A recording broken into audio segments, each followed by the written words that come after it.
J-Moore, the very best reviews. Tell them none can contest, we gon' What's good, everybody? Welcome to the show. Here for the first reaction for BMF Season 2, Episode 6. Another good episode for the show, for the season. Definitely, another good episode to look forward to for BMF Episode 6. A couple things, of course, that we got to come off with. Be snitchy. We gonna get into be snitchy. And also, ladies, please, what in the world is going on with taking the belt and the pair of drawers? Was she gonna bury it in the backyard so he don't leave out the house? What's up with that? Please, somebody let me know what is up with taking the belt and the chain and the drawers. Was she gonna try to set them up? What in the world is going on with that? About to get him with the little voodoo. Hit him with a little voodoo. You can't leave this punani. Bring your ass back here, boy. And then Charlie coming through. Charlie Murphy. All right, hold up. Stop the presses. My man Eric Iverson, EI in the building with my record-breaking super chat. I appreciate it so much. I've been trying to grind. A lot of stuff been going on behind the scenes. So that really right there was a blessing. I appreciate it. Biggest super chat I ever had. Dropped a bill. I appreciate it, man. Definitely. I'm gonna have to come out to Vegas, and I've been needing to come there anyway, but definitely, man, I'm gonna have to see if I got some videos for that. I don't know if I got something for that one, but definitely appreciate it, and we're gonna keep it going. But I do gotta at least play something for you for spreading love. That's the United States way, I guess. I don't know. We always spread love everywhere else but here. And then Savannah coming through. Hey, every bit counts. I appreciate it. Savannah always coming through with the support and appreciation, and I definitely got that. And here go a little something for you. All right. Don't want you left behind. I appreciate everybody, and I definitely appreciate even people that's not able to, but still watch and support. Everybody's appreciated. All right. Now, it was a lot of, things to talk about this episode. So I'm going to try to go a little bit in order. I can't really cover everything like I want to, but I'm going to cover up as much as I can because this was a fire episode. And, hey, it is what it is. We see, of course, my stuff ain't loading right.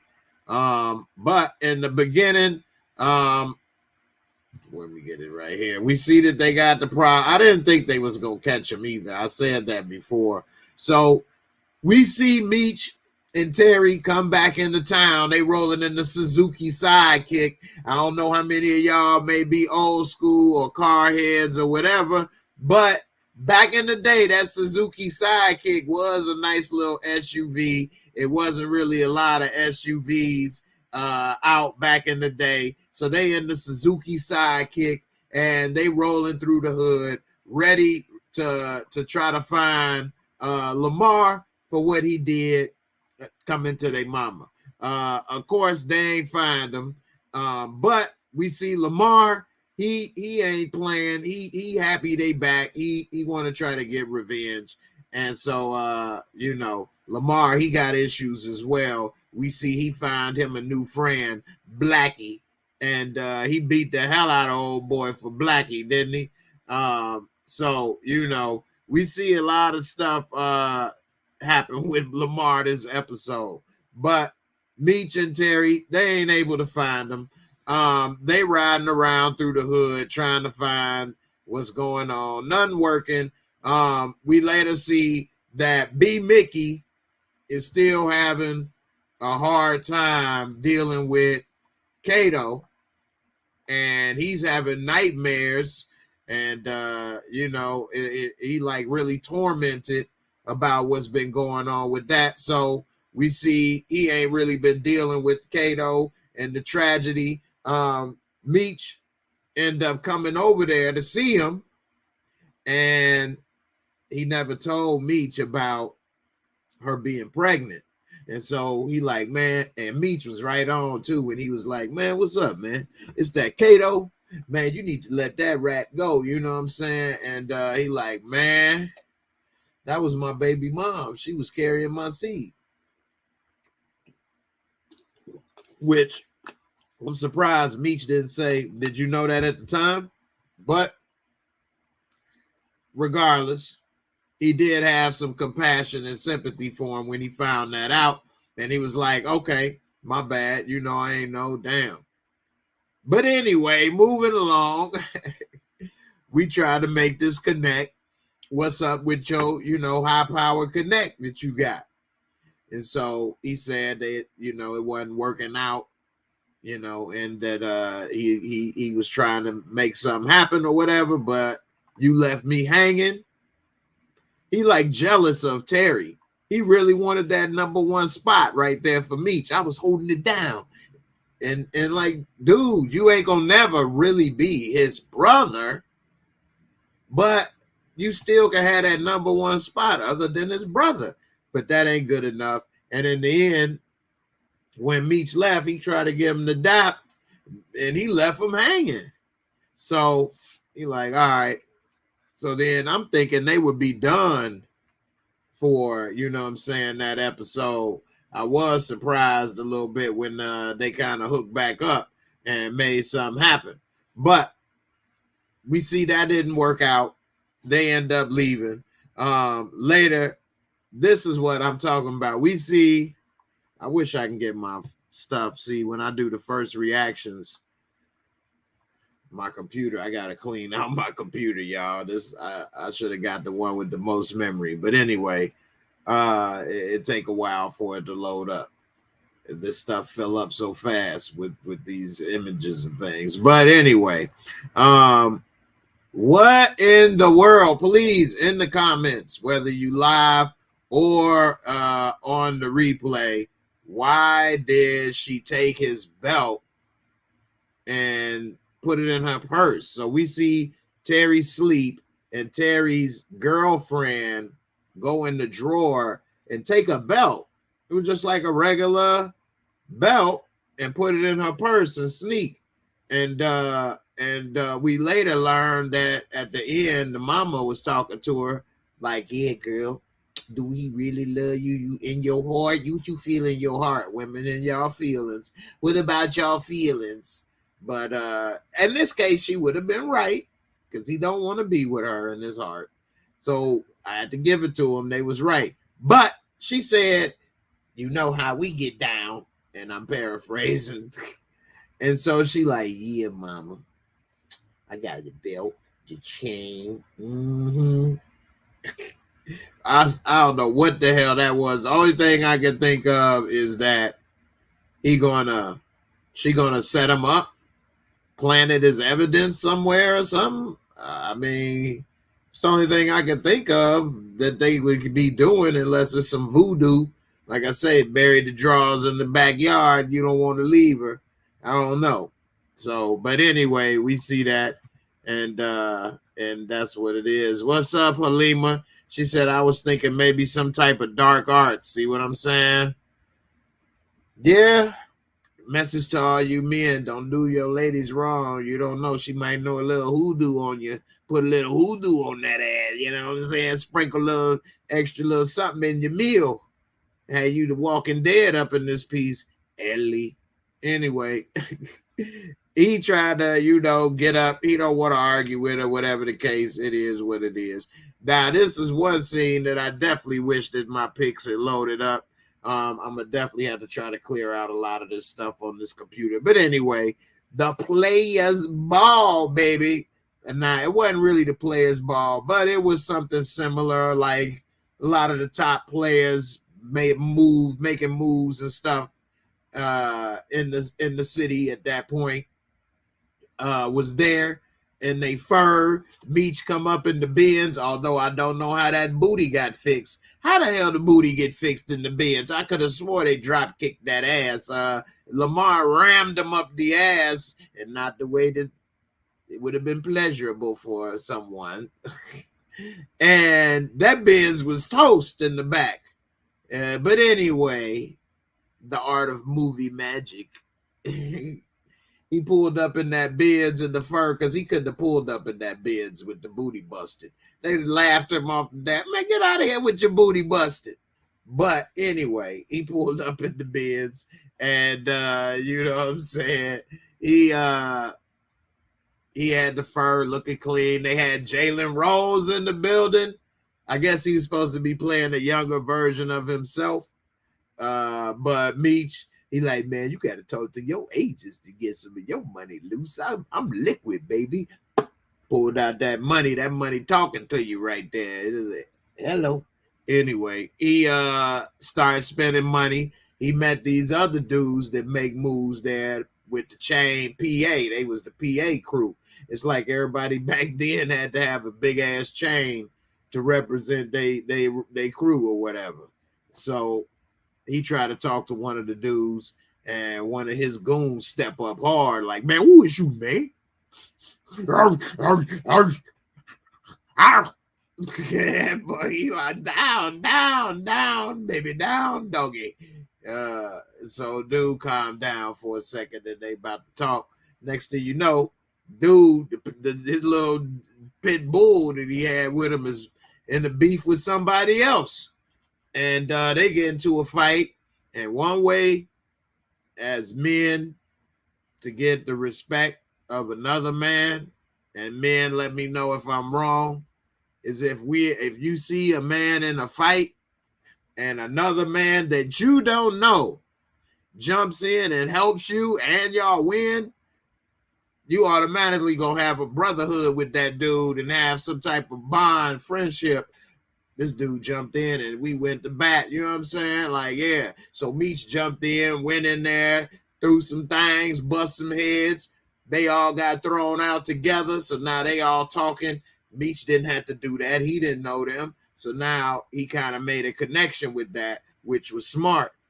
That's one of the best ways to make a good connection, strong connection, you know, with a dude. So definitely somebody said look like they got some voodoo. Ramon Hope, I know, right? So definitely was a good way for him to get that connect. And we see later that he was using them as some goons to try to find Lamar, because Cash Doll, when he later saw her, broke her off some bread.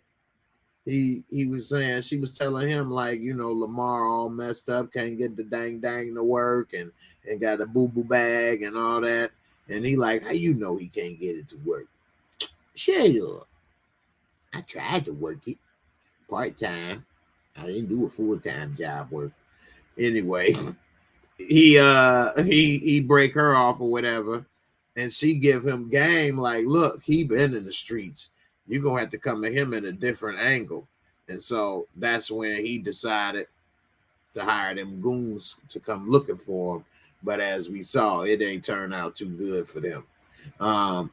Now let's get to the moment of truth.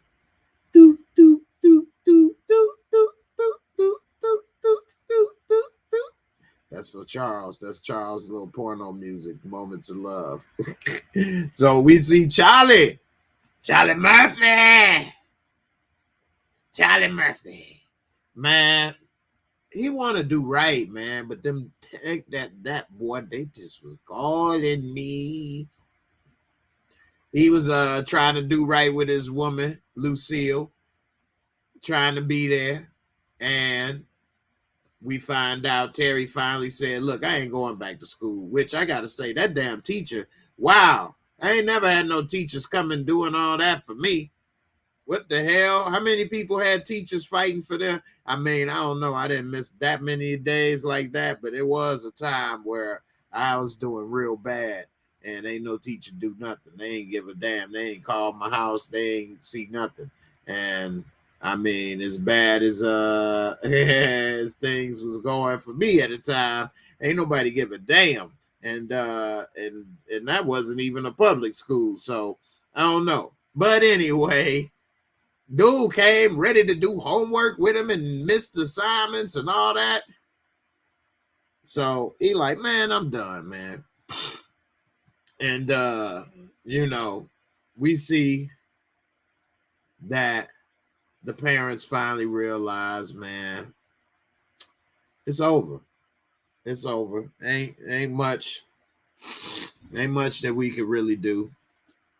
You know what? Put your nice dress on, because I'm going to shine my shoes and I'm going to have my lady and we going to dance. I'm going to cut a rug, baby. Come on. I'm about to, hey, we going to do, I want, ooh, baby. She like, okay, child, baby. So I guess they like, forget it, man. We're going to focus on us and baby girl.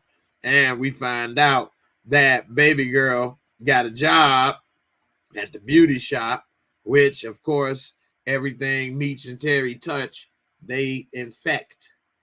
That car business, the beauty salon, everything they touch, they infect. And this about to be no different. Now, we also see that Meech and Terry. Well, wait, let me go back to Charles, because although that was the first part of Charles, we did see he tried to tell her, hey, face to face, I can't mess with you no more. I'm trying to work on my marriage. And she like, damn, he tried to turn away and leave. She was like, it's okay, I understand. She already ain't had nothing on. And but a damn thin ass robe. And so she like, you can't even look.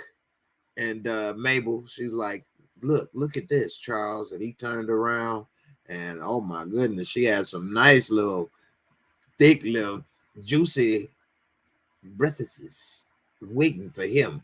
And he said, oh, he got his mouth ready. That tongue started wagging. If y'all look at the replay, he was like,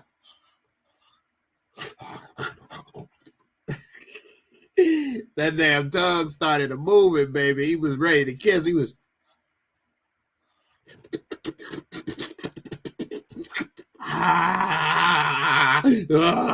threw her ass on the couch, boy. Hey, but she is sexy as hell, and she about to get some of that. She was making sure she was holding it in. Whenever men, if you ever with a woman and she holding it in by your hips, she wants you to get her pregnant, and she was holding it in. And so you know, I think she was definitely trying to get Charles to get him pregnant. And so, you know what I'm saying, Lenny Small, you have a streaming site. What's up, Lenny Small on Facebook?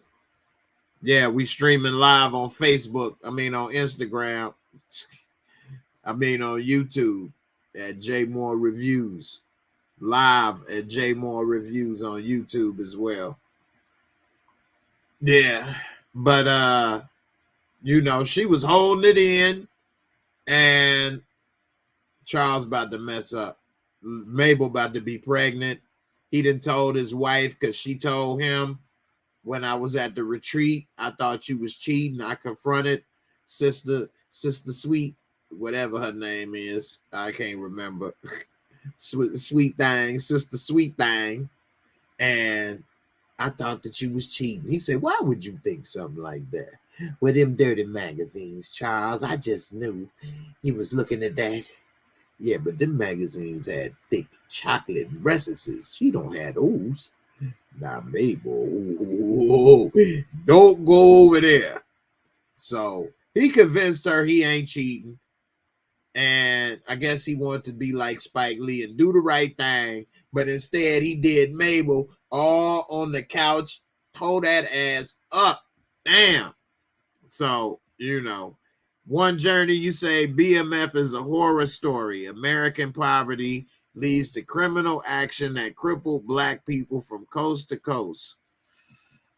I mean,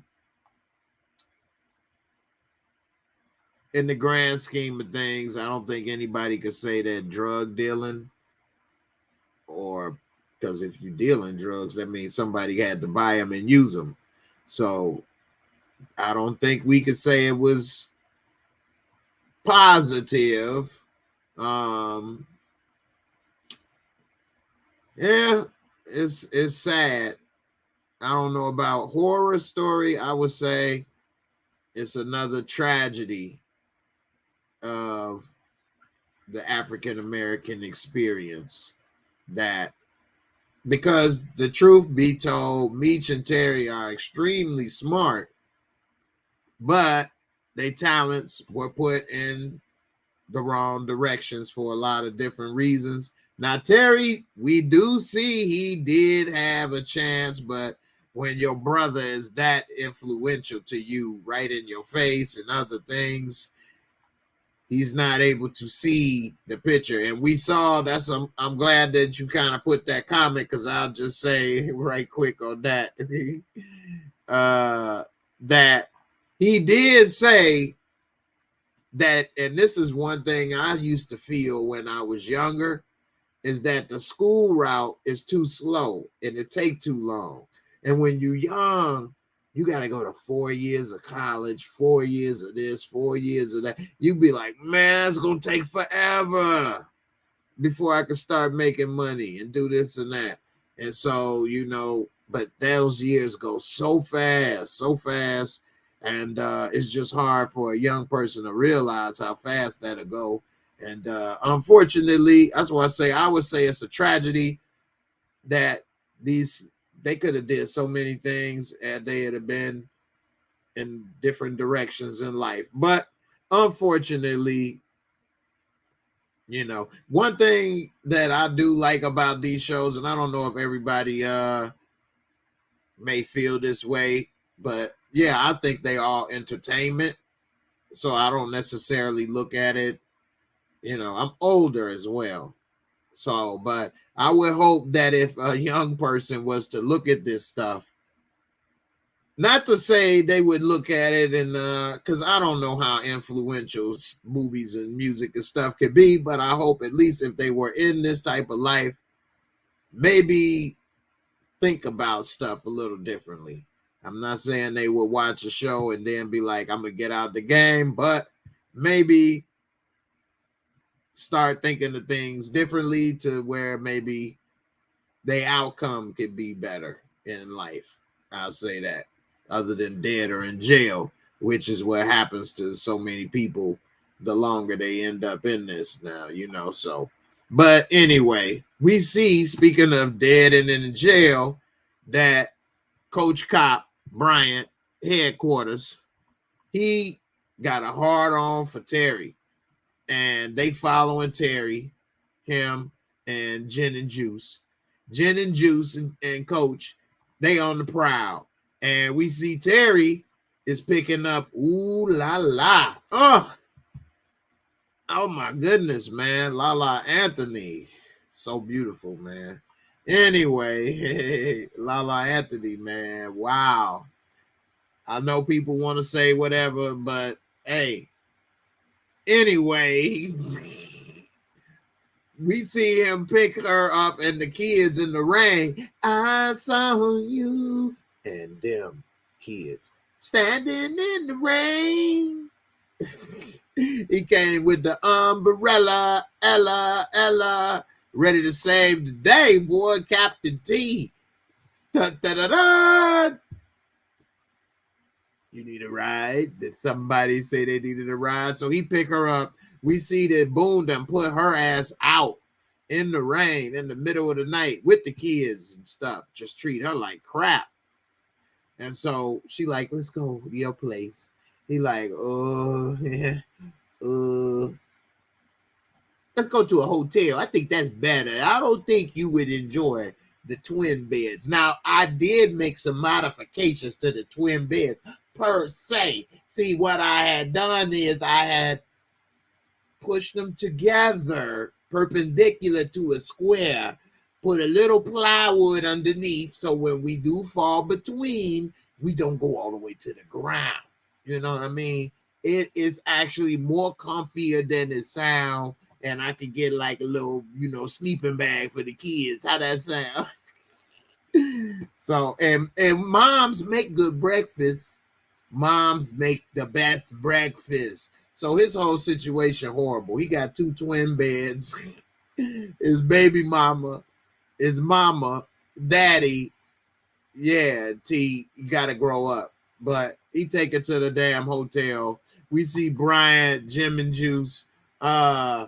You know what I'm saying? They done got some type of room surveillance. Like, what?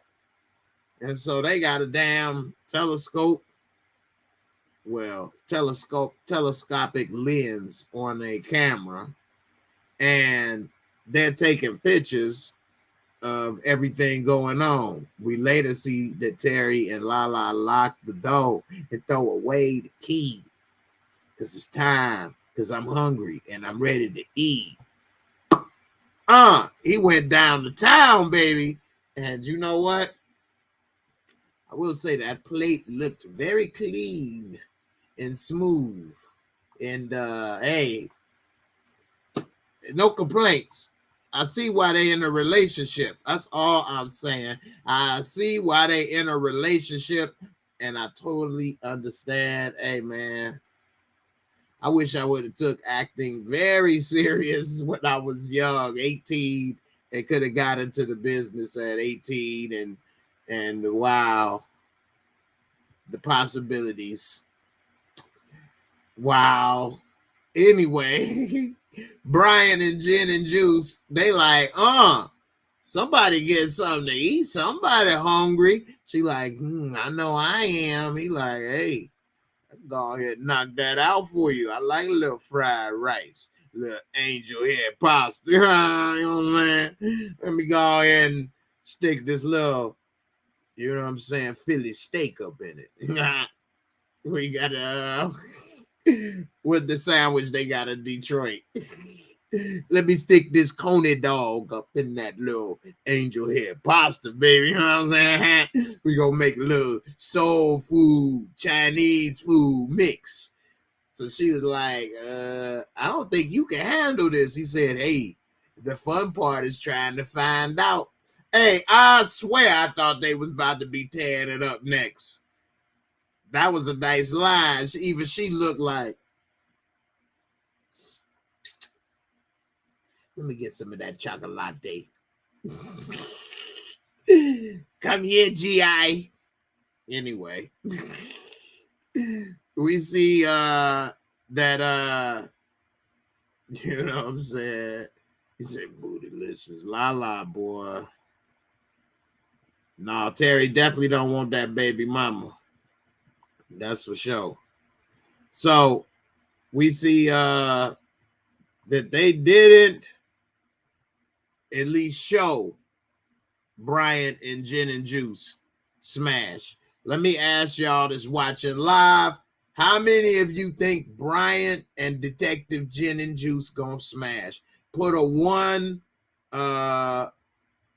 S for smash. Put a 1 S if you think they gonna smash. Put a 2 S if you think they ain't gonna smash. I'm gonna put a 1. I think they are. I think he gonna develop feelings for her.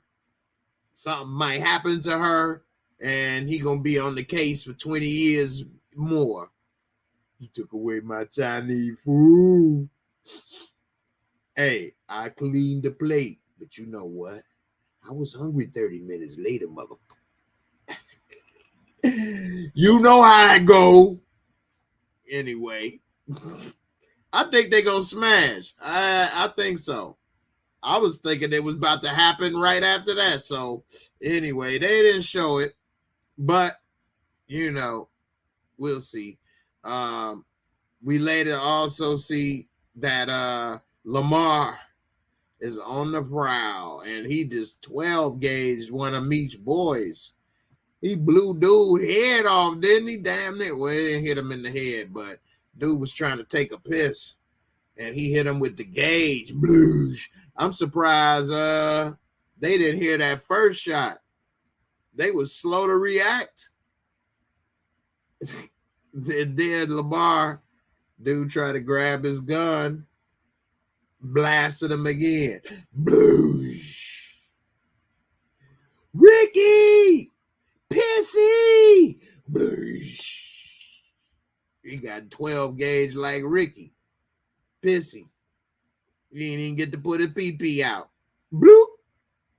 And so definitely looking for Lamar now, because he didn't kill one of their boys. He didn't kill the, Big Boy's right-hand man. And then Meech and them already having a problem because Terry ain't cooking up the work right.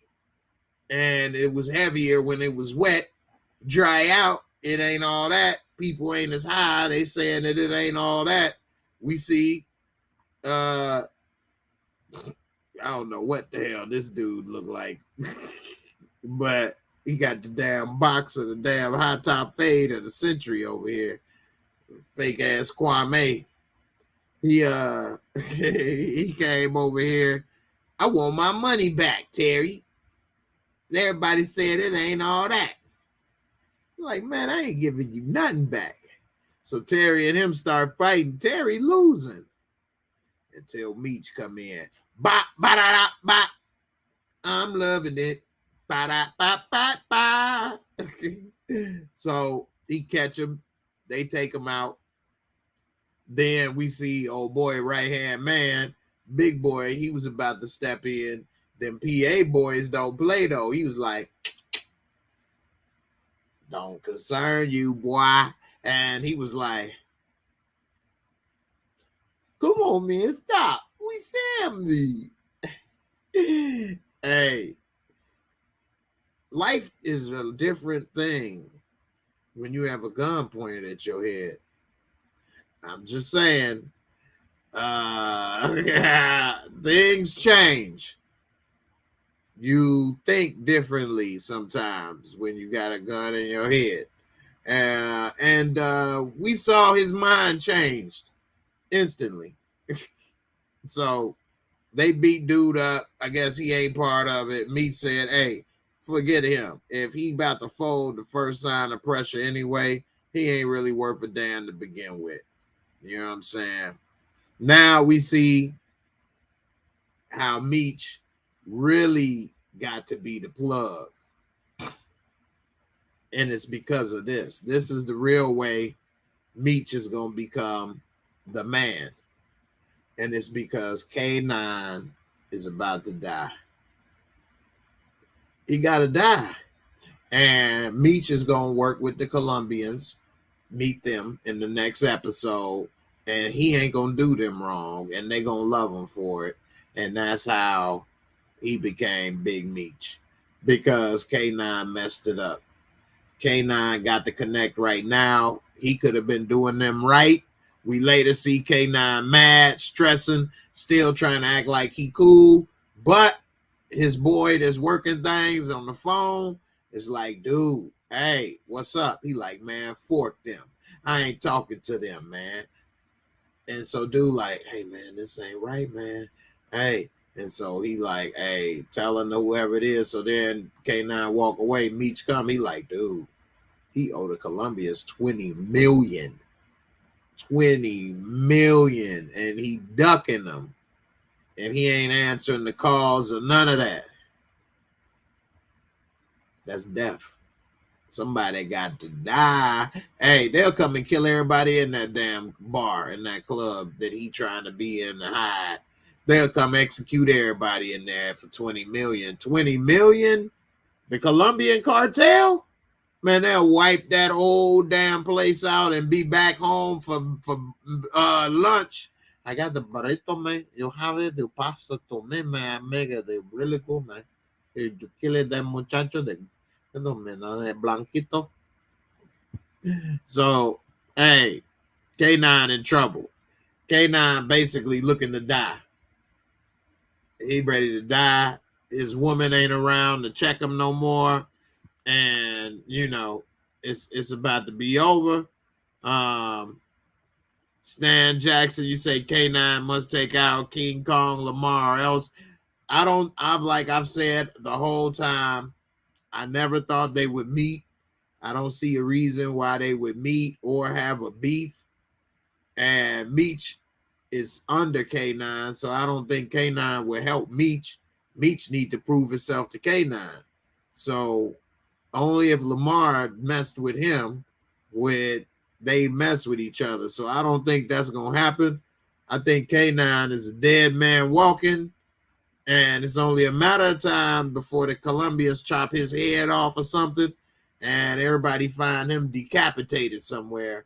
And that lets you know, hey, you don't pay the money I call it you hawk, man. You don't play this with me, man. You want to put it in the morning? I tell you, you pay is the 20 million money, man. I cut your pee off. Coca-Cola. So Meech definitely gonna take over and become the new plug, the new connect, the main man. And he gonna take what K9 was doing and put it on a whole nother level. K9 just didn't have the business sense and acumen to do what Meech did, taking it to that next level.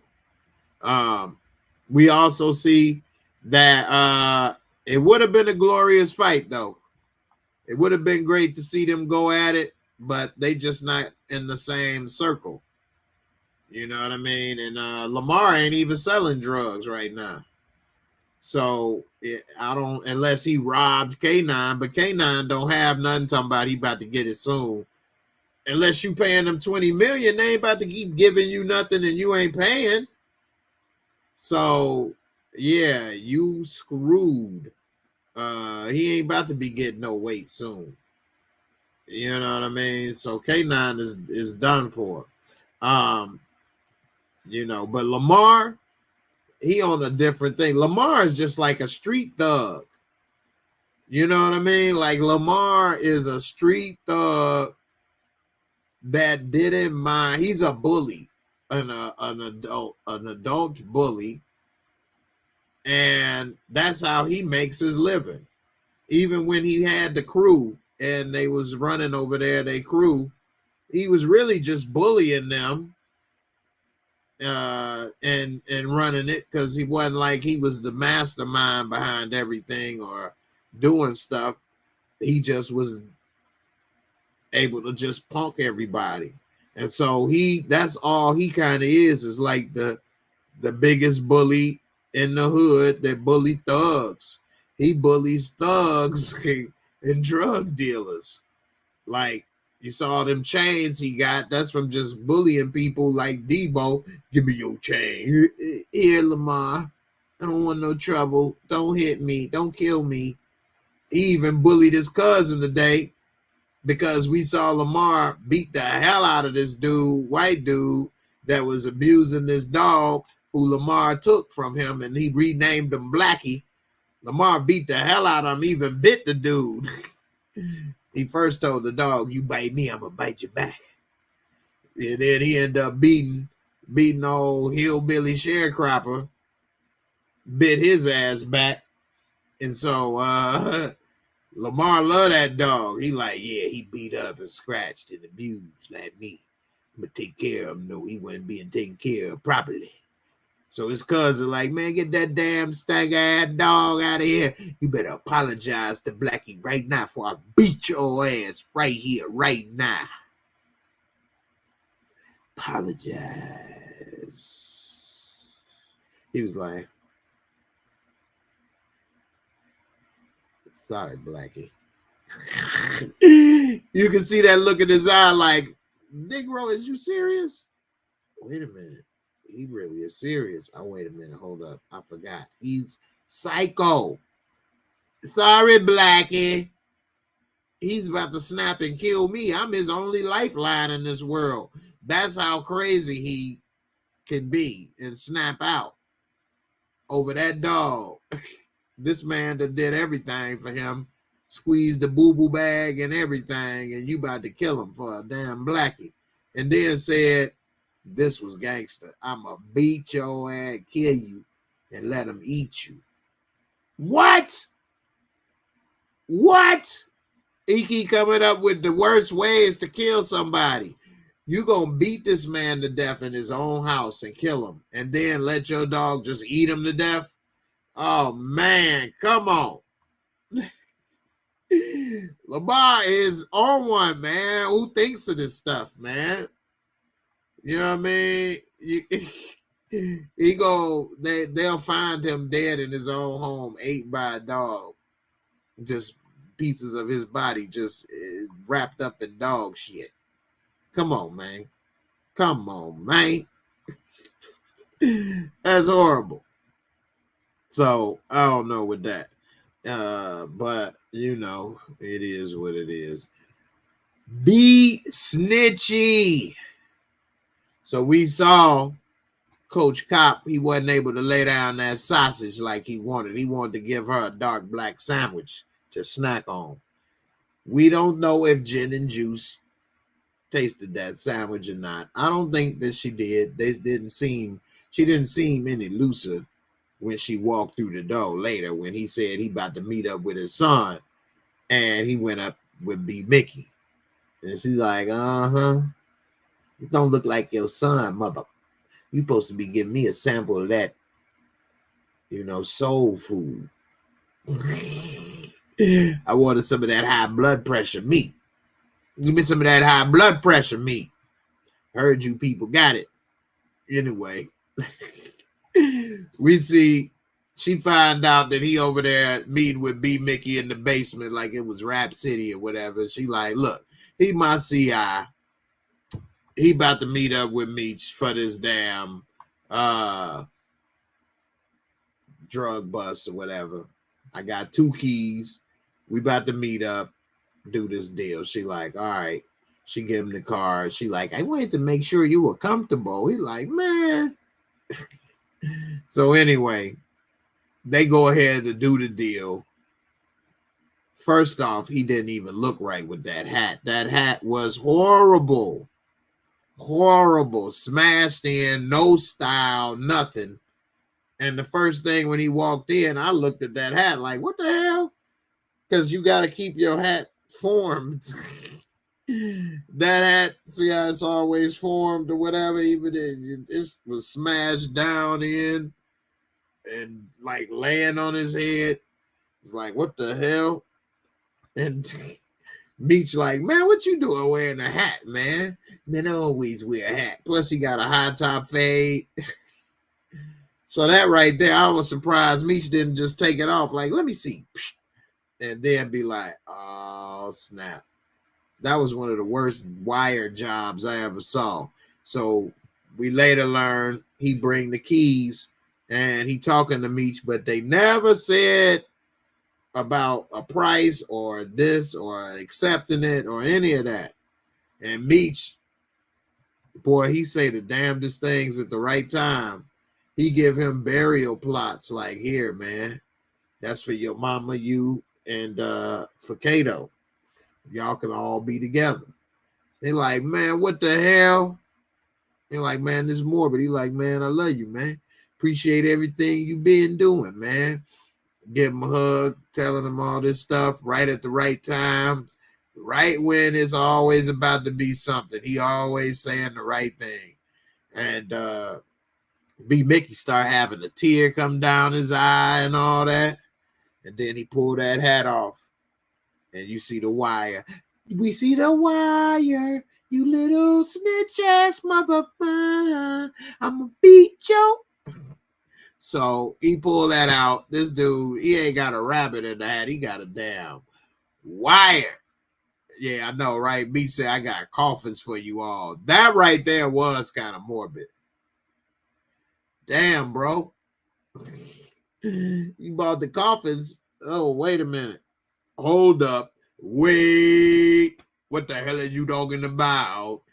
Wait a minute, dude. Bought the coffin. Hey, man, you could have just gave me the money.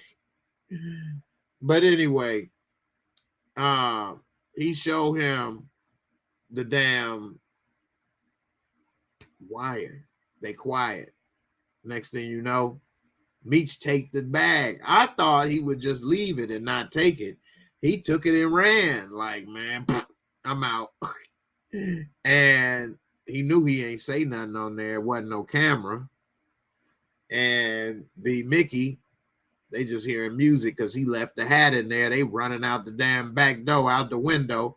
And Big B like, man, I ain't had no choice, man. I'm sorry. He like, it's always a choice. So then they leave. And you know, damn, that was hard right there, man, for Meech right there to swallow. I'm sure that B-Mickie was about to set him up. And so then we see later, B-Mickie go see his mama, telling her, hey, leave some money. I got to bounce. And why he sitting there trying to light that damn square? Get your ass in the car and light it on the road. He's sitting there trying to light it. Next thing you know, somebody come bag him up like a bag of weed, throw a damn bag over his head, and straight snatch him up, ready for distribution. So, I mean, we about to see he pretty much is a dead man bagged up. You know what I'm saying? Lisa Phillips says, B-Mickie going to the upper room. He definitely dead. In real life, the character that this is based off of is still alive, but so is the Kato character. And the Kato character in the show is dead. So, with that being said, he could be dead too. We might see him wake up dead next episode. And also, we also saw at the end of this clip for next episode, because I forgot to mention earlier, Terry went back for some more of that second helpings of Lala. I need seconds, thirds, and fourths of that. You know what I'm saying? I'm surprised he left and went back to be with his baby mama and them. I wouldn't have left and went back, to be honest with you. If I was him, he don't want to be there. I would have just stopped playing the role. Look, it's over. Take me to child support. Yeah, I know that ain't sound good, but hey, it's better than dragging it along. But anyway, she left a note like, hey, I can't be with you.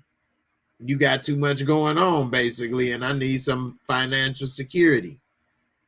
But we see she's calling his ass up next episode, needing that help. So it's going to be good, man. Fire episode. I really enjoyed it. And I'm looking forward to it. You know what I'm saying? Lisa Phillips said Wanda going to put a spell on Terry. I think so, too. I think that it's the only thing that I can think of that can make sense about a woman taking a man's personal effects, and it's something that her mama taught her at that. But they are black in Detroit, so that throws me off. Now, if we find out in the backstory that she originally from Nolans, she originally from Nolans. You gotta watch out for them Creole. They put a little hoodoo, make your dick shrivel up like a cocktail weenie. Who know where I got that clip from? Who know who that was?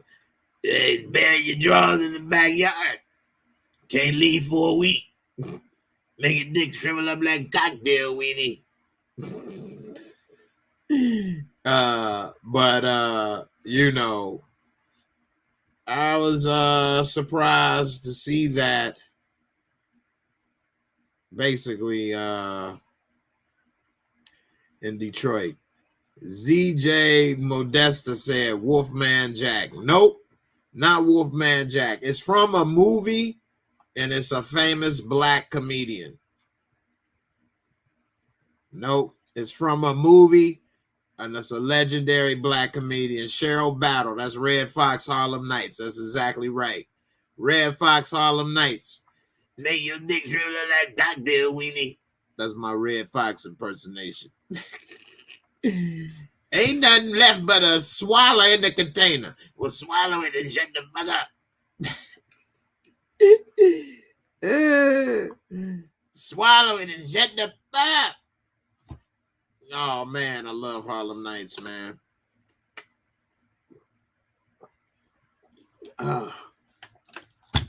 Swallow it and shut the fuck up. I had to get some water to do my Red Fox again. Put that in the backyard, make your things real. What is Dominique LaRue? That Dominique LaRue.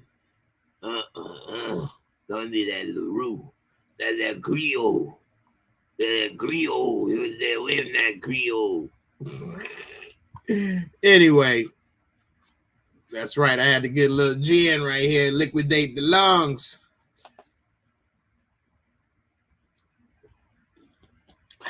On the side note, I'm about to go ahead and give my Moorescore rating for this episode.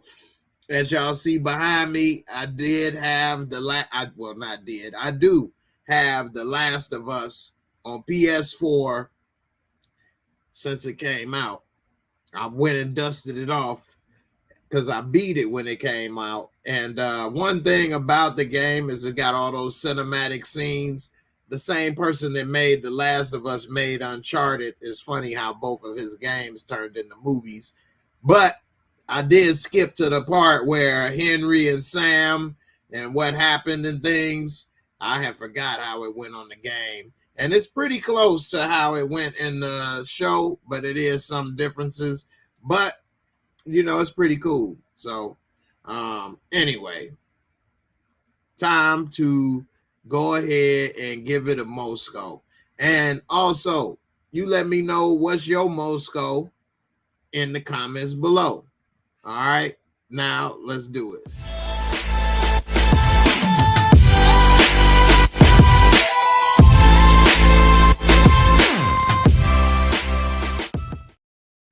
All right, now, for those that are new, the Moorescore is my rating system I came up with. It's real simple. 4 simple categories, 25 points each, 4 quarters equal $1, and you can always drop off a decimal point to get a score of 1 to 10. All right, so let's go. You got visuals and cinematography. That's the camera work, camera angles, the way it looks. It's a good looking show. They make it look like the 80s. As always, I like how they showed different things, like when Chuck was trying to resist the we saw how Mabel had them tatas hanging out over that shoulder. Hey, he felt them on his back. He felt them. I like that. So I'm gonna give that a 20 out of 25. Storyline and plot, very good storyline for this episode. It's continuing the story and the show along at a good pace. We see that, as I predicted, they wouldn't probably catch Lamar, and they're not going to have a lot of time. They'll probably have to leave again.